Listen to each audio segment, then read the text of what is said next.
Of course, those decisions are very, very difficult. And of course, the first day of school, also difficult, stressful, nerve-wracking, no matter what. But the academic year, of course, is going to be unlike any other that students have experienced. Masks indoors, physical distancing of 2 meters, cohorts, bubbles, virtual schooling.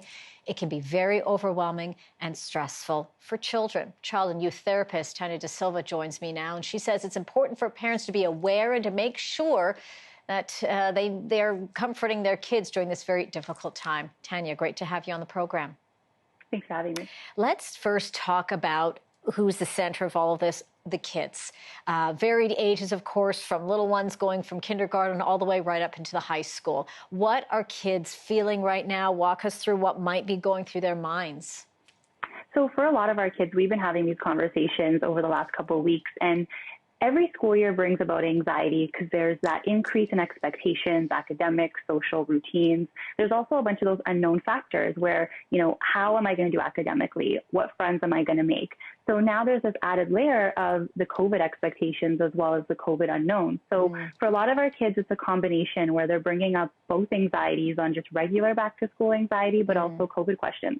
And then also, as am I going back into school and what's that going to look like? But what about I'm going into a virtual school? What does that mean? Who's my teacher? What about that? And sort of looking at sort of the signs of anxiety and stress among kids and how concerning it is if that's not properly managed or addressed.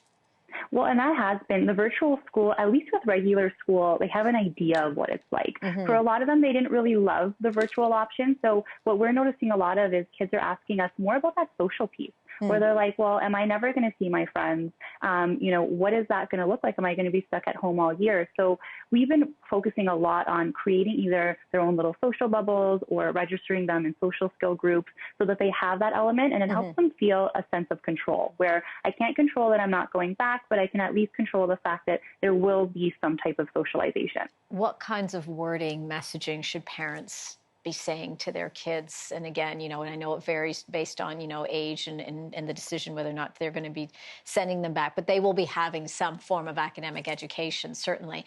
What kinds of messaging, what kinds of things should we be talking to our kids about?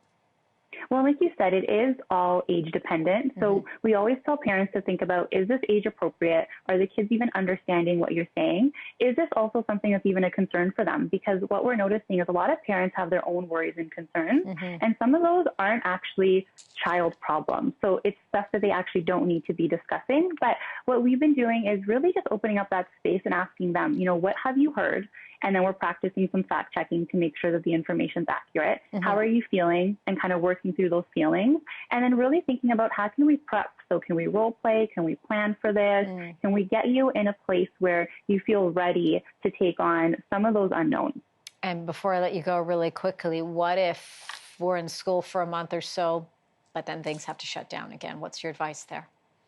That's come up a lot. And what I keep telling families is, they've gone through hopefully the worst of it back in March, where they thought that they were going to go back after March break. And our kids really developed a lot of resiliency. So if we do have to shut back down, they already have the skills. They've started developing the skills. We just need to practice that self-compassion with everybody involved, and we'll get through if there is a second wave. Great information there. I'm hoping a lot of parents are listening keenly on this. Tania DaSilva, a child and youth therapist at Behaviour Matters. Great to have this conversation with you. Appreciate your time today. Thanks for having me.